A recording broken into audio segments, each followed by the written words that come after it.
নমস্কার, যুক্তি তর্ক সঙ্গে অর্কয়ে আপনাদের স্বাগত। আপনাদের সঙ্গে আমি অর্কপ্রভ সরকার। তৃণমূল কংগ্রেসের এখন না কার্যত ছেড়ে দেমা কেঁদে বাঁচি অবস্থা। 2016 সালের নবম, দশম, একাদশ, দ্বাদশ শ্রেণীর শিক্ষক অশিক্ষক কর্মচারী নিয়োগের যে দুর্নীতি, সে দুর্নীতি তো প্রমাণিত। এখন কজন অযোগ্য চাকরি পেয়েছেন সেই সংখ্যাটা নিয়ে হয়তো একটা বিতর্ক আছে। সিবিআই এর দাবি 8,361, এসএসসি আগে বলেছিল 5,250, তারপরে আবার বলছে না সিবিআই বলেছে 8,361। 16 জুলাই পর্যন্ত স্টে অর্ডার আছে, তারপরে প্রধান বিচারপতির ডিভিশন বেঞ্চের শুনানি হবে এবং প্রধান বিচারপতি বলেইছেন যে সিস্টেমেটিক ফ্রড হয়েছে। সরকারি চাকরি অনেকের কাছে স্বপ্ন, সেই চাকরির পরীক্ষায় যদি এরকম দুর্নীতি হয় তাহলে প্রতিষ্ঠানের বিশ্বাসযোগ্যতা তলানিতে ঠেকে। এবং সুপ্রিম কোর্ট বলেছেন যারা বেআইনিভাবে চাকরি পেয়েছেন চিহ্নিত হবেন তাদেরকে কিন্তু বেতনের টাকা ফেরত দিতে হবে, সুদের টাকা ফেরত দিতে হবে কিনা সেটা বলেনি। এবং সিবিআই তদন্ত করতে পারবে, কিন্তু ওই সুপারনুমারি পোস্টে কারা তৈরি করেছিল সেটা সিবিআই এখন তদন্ত করতে পারবে না। অর্থাৎ রাজ্য সরকারের যে আর্জি ছিল যে এখন সিবিআই তদন্তের নির্দেশ, ওই সুপারনুমারি পোস্টের ক্রিয়েশন কাদের মস্তিষ্ক প্রসূত সেটা নিয়ে সিবিআই তদন্ত করলে পুরো মন্ত্রিসভা জেলে চলে যেতে পারে। তো মাননীয় প্রধান বিচারপতি চন্দ্রচূড় স্থগিতাদেশ দিয়েছেন, কিন্তু তদন্ত চলবে কিভাবে এই সিস্টেমেটিক ফ্রডটা হলো। এই প্রেক্ষিতেই সিবিআই কিন্তু যারা অযোগ্য কিন্তু চাকরি পেয়েছে, খালি ওয়েমার্কশিট জমা দিয়ে র্যাঙ্ক জ্যাম করে তালিকা বহির্ভূতভাবে, তারা কিভাবে টাকা পেয়েছে, তারা কিভাবে চাকরি পেয়েছে, কাদেরকে টাকা পয়সা দিয়েছে, এইটা জানার জন্য সিবিআই কিন্তু তলব করতে শুরু করেছে নিজাম প্যালেসে তাদের তালিকা অনুযায়ী অযোগ্য চাকরি প্রার্থীদের। প্রয়োজনে তারা হেফাজতে নিয়ে জিজ্ঞাসাবাদও করবে, সেখানে কিন্তু কোনো বাধা নেই। এখন সিবিআই এর জেরার মুখে পড়ে অযোগ্যভাবে যারা চাকরি পেয়েছেন তারা যদি সবকিছু বলে দেন তাহলে কিন্তু প্যান্ডোরার বাক্স খুলে যাবে।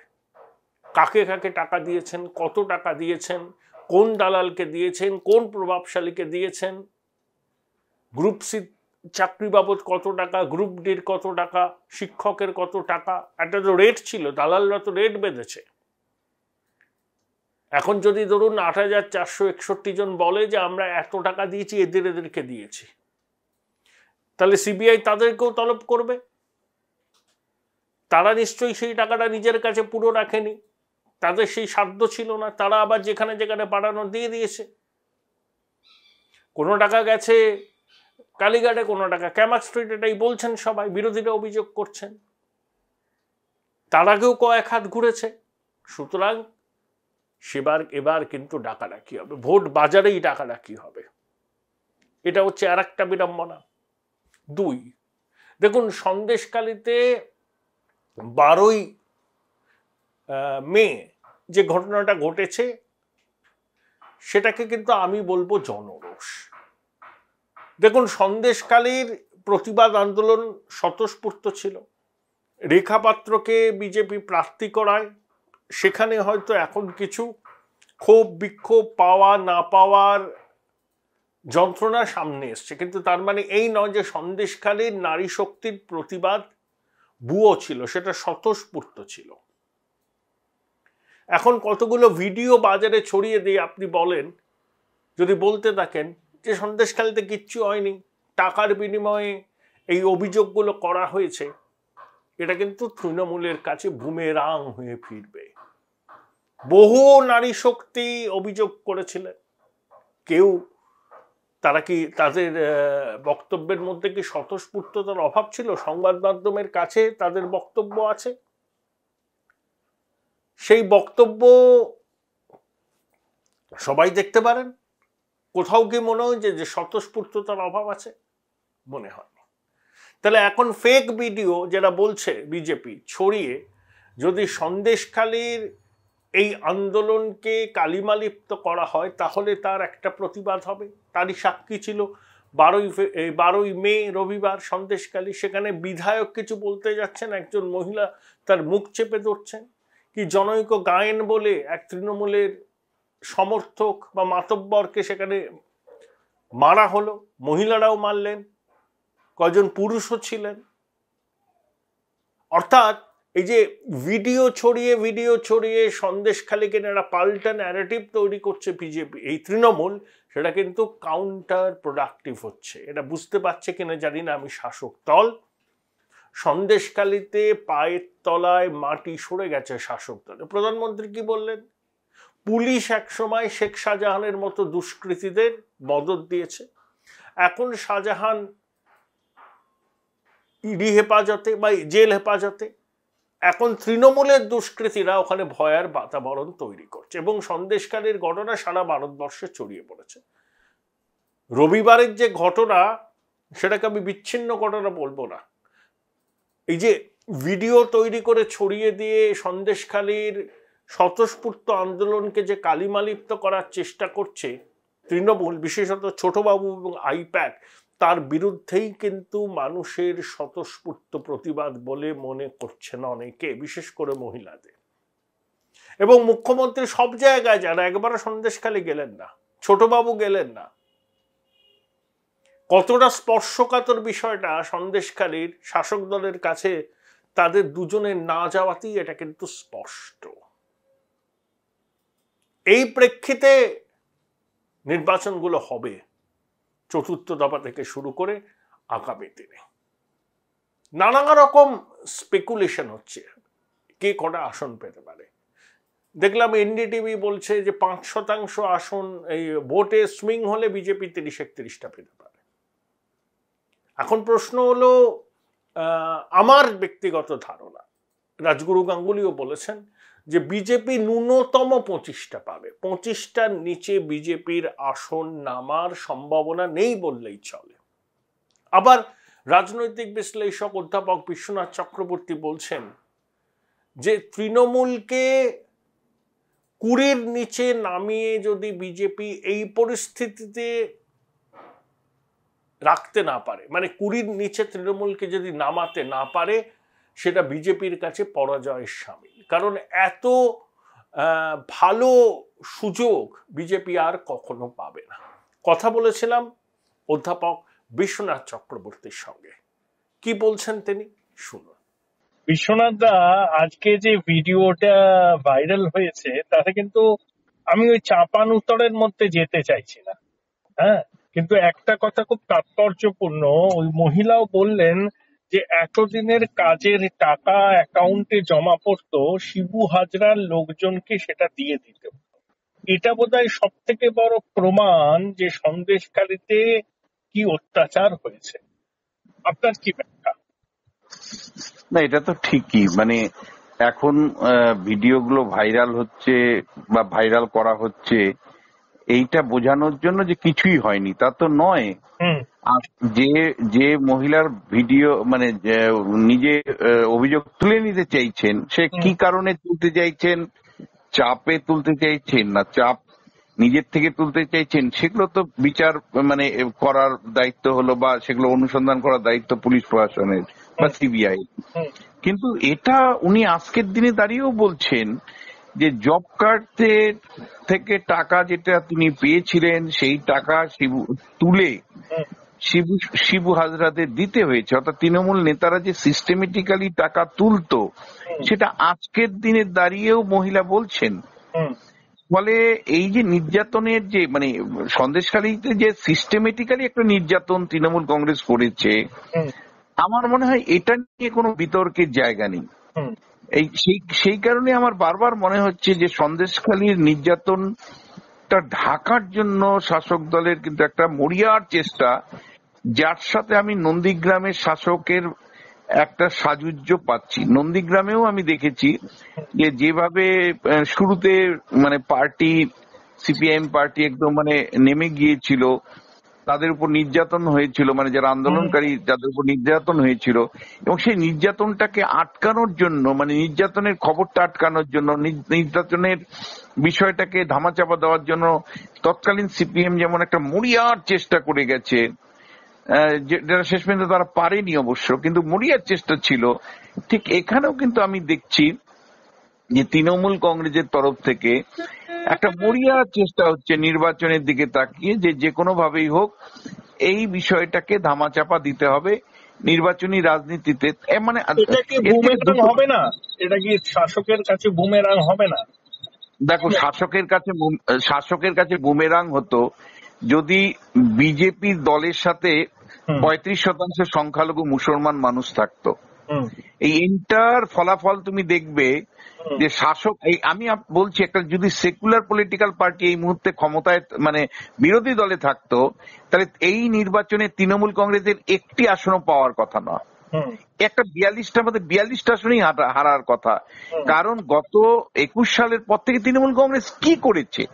শুধুমাত্র লক্ষ্মীর ভান্ডার একটা ছাড়া, মানে যেটা মেইনলি হলো ক্যাশ ট্রান্সফার করা, যেটা সব সরকার করছে, পাশের উড়িষ্যা সরকার করছে, যে কোনো রাজ্যে যাও সব সরকারই এই ধরনের মহিলাদেরকে ক্যাশ ট্রান্সফার করছে।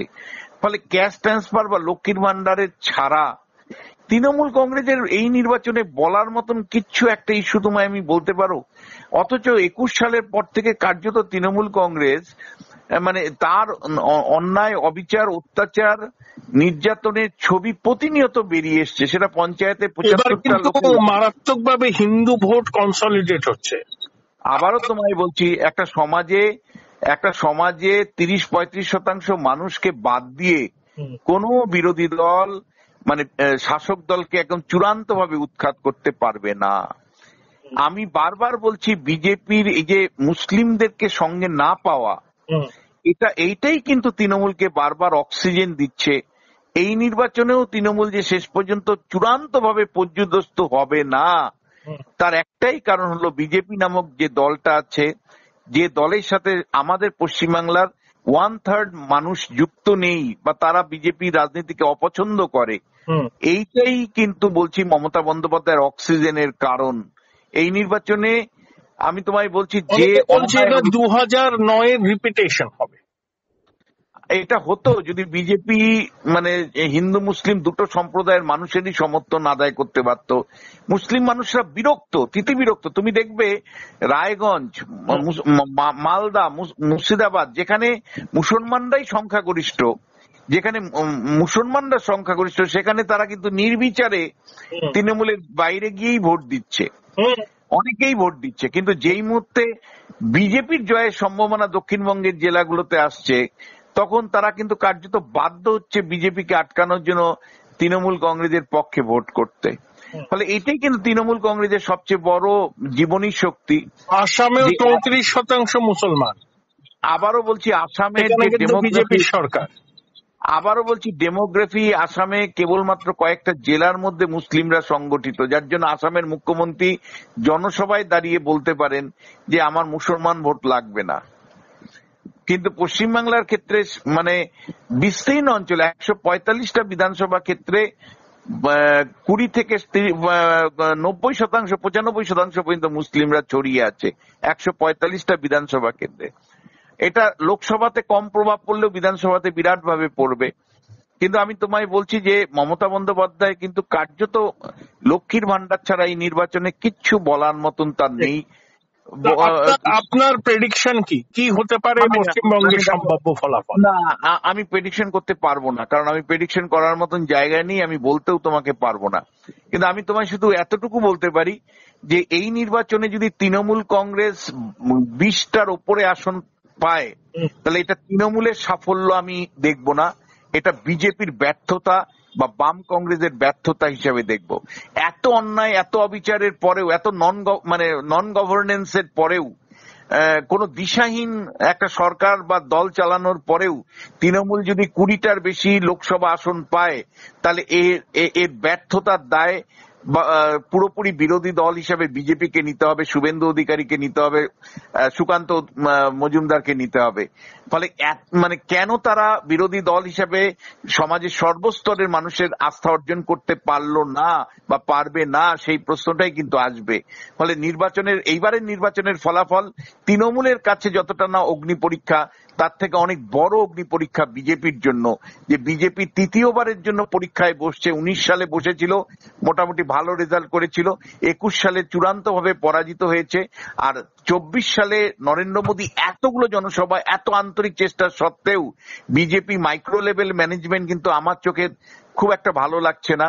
ফলে বিজেপির একেবারে মানে বুথ স্তরের যে রাজনীতি, যেটার উপরে আমরা চোখ রাখছি, মানুষের এত ক্ষোভ, এত বিক্ষোভ, এত দুঃখের পরেও যদি বিজেপি যদি আমি আপনাকে একটা স্ট্যাটিস্টিক্স বলি। আপনি রায়গঞ্জের কথা বললেন, ওইখানে গোয়ালপুখর, করণদিঘি এবং চাকুলিয়া এই 3টে কেন্দ্রে ভোটদানের হার 70-72%। আবার ওদিকে রায়গঞ্জ, হেমতাবাদ, কালিয়াগঞ্জ ওখানে 80%। অর্থাৎ হিন্দু অধ্যুষিত অঞ্চলে কিন্তু ভোট বেশি পড়েছে, আর মুসলমান অধ্যুষিত অঞ্চলে কিন্তু ভোট কম পড়েছে। এটা কিসের?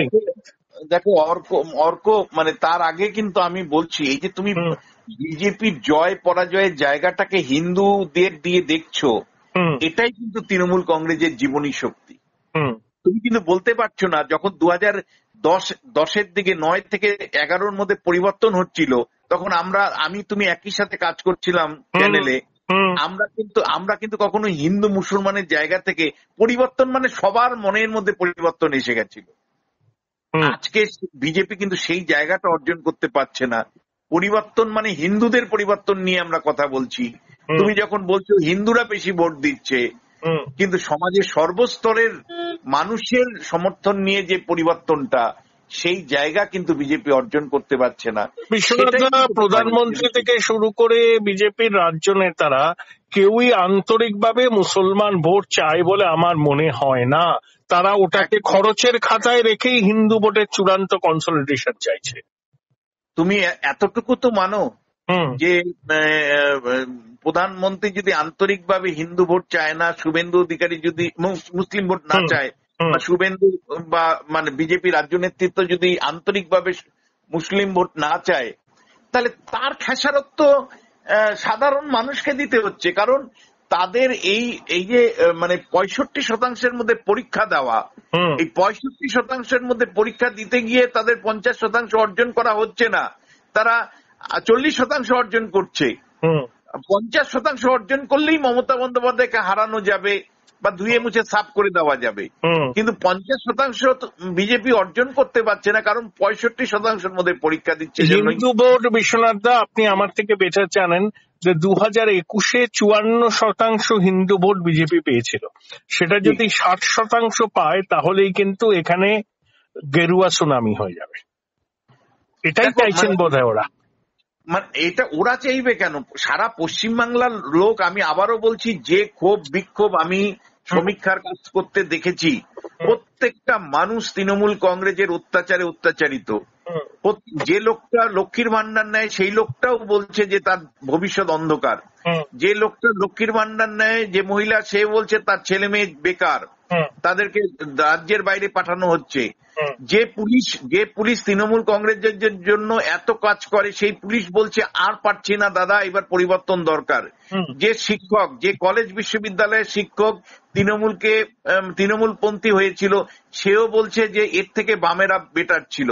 ফলে সর্বত্র তৃণমূল কংগ্রেসকে রিজেকশন করতে চাইছে মানুষ।